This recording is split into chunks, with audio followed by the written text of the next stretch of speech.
श्री राधा कृष्णाभ्याम नमः। भगवान श्री कृष्ण की कथाओं का आश्रय लेने वाले भक्त जनों, मैं संध्या रानी महात्मा वेद व्यास जी एवं गुरुजनों की आज्ञा से श्रीमद् भागवत महापुराण के तृतीय स्कंद के 18वें अध्याय को आरंभ करती हूँ। 18 अध्याय हिरण्याक्ष के साथ वराह भगवान का युद्ध।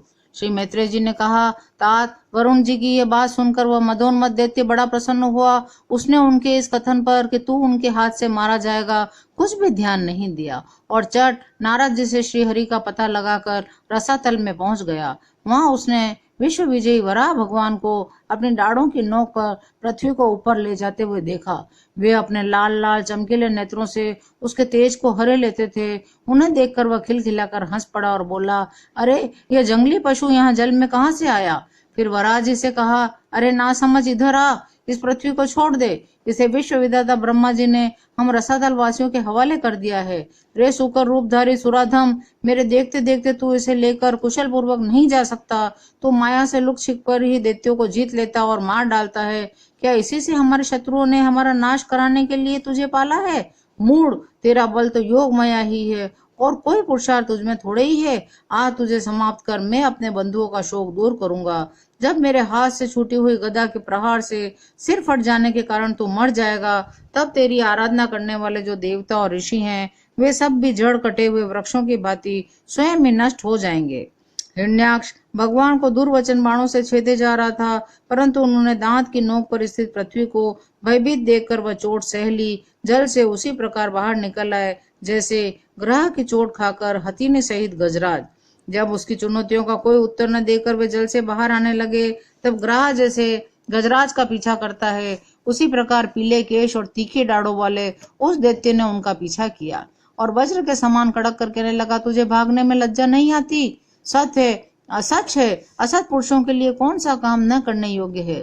भगवान ने पृथ्वी को ले जाकर जल के ऊपर व्यवहार योग्य स्थान में स्थित कर दिया और उसमें अपनी आधार शक्ति का संचार किया। उस समय हिरण्याक्ष के सामने ही ब्रह्मा जी ने उनकी स्तुति की और देवताओं ने फूल बरसाए। तब श्री हरि ने बड़ी भारी गदा लिए अपने पीछे आ रहे हिरण्याक्ष से, जो सोने के आभूषण और अद्भुत कवच धारण किए था, अपने कटु वाक्यों से जो निरंतर निर्मर्माहत कर रहा था, अत्यंत क्रोध पूर्वक हंसते हुए कहने लगे। श्री भगवान हिरण्याक्ष से कहने लगे, अरे सचमुच ही हम जंगली जीव हैं जो कि तुझ जैसे कुत्तों को ढूंढते फिरते हैं। हे दुष्ट वीर पुरुष, तुझ जैसे मृत्यु पाश में बंधे हुए अभागे जीवों की आत्मश्लाघा पर ध्यान नहीं देते। हाँ, हम रसातल वासियों की धरोहर चुराकर और लज्जा छोड़कर तेरी गदा के भय से यहाँ भाग आए हैं। हम में ऐसी सामर्थ्य कहाँ कि तेरे जैसे अद्वितीय वीर के सामने युद्ध में ठहर सके। फिर भी हम जैसे जैसे तेरे सामने खड़े हैं, तुझ जैसे बलवानों से वैर बांधकर हम जा भी कहाँ सकते हैं। तू पैदल वीरों का सरदार है, इसलिए अब निशंक होकर उधेड़ बुन छोड़कर हमारा अनिष्ट करने का प्रयत्न कर। हमें मार कर अपने भाई बंधुओं के आंसू पहुंच दे, अब इसमें देर न कर।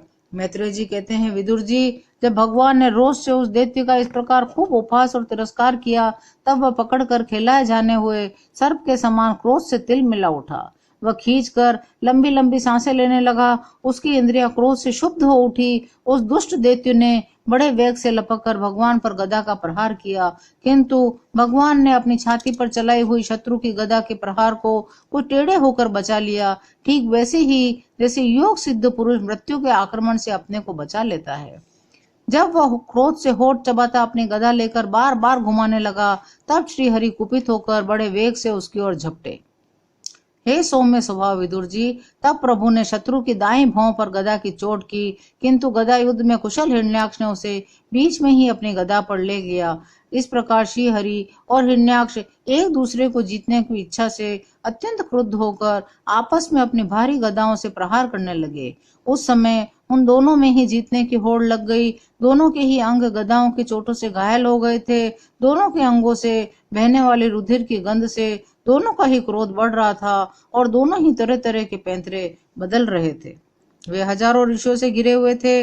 जब उन्होंने देखा वह दैत्य बड़ा शूरवीर है, उसमें भय का नाम नहीं है, तब वे भगवान आदि सुखरूप नारायण से इस प्रकार कहने लगे, श्री ब्रह्मा जी ने कहा, देव, मुझसे वर पाकर यह दुष्ट दैत्य बड़ा प्रबल हो गया है। इस समय यह आपके चरणों की शरण में रहने वाले देवताओं, ब्राह्मणों, गौओं, अन्य निरपराध जीवों को बहुत ही हानि पहुंचाने वाला, दुष्टदायी और भयप्रद हो रहा है। इसकी जोड़ का और कोई योद्धा नहीं है, इसलिए यह महाकंटक अपना मुकाबला करने वाले वीर की खोज में समस्त लोकों में घूम रहा है।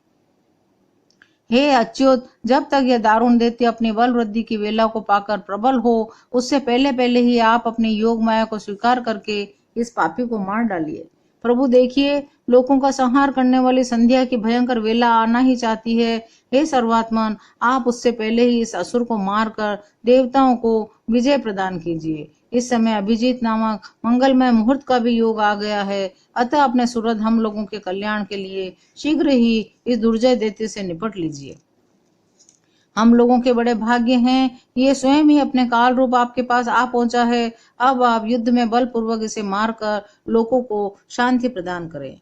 कल हम सुनेंगे 19वां अध्याय हिरण्याक्ष का वध। तब तक कथा यहीं विराम लेती है, शेष अगले अंक में। जय श्री कृष्ण।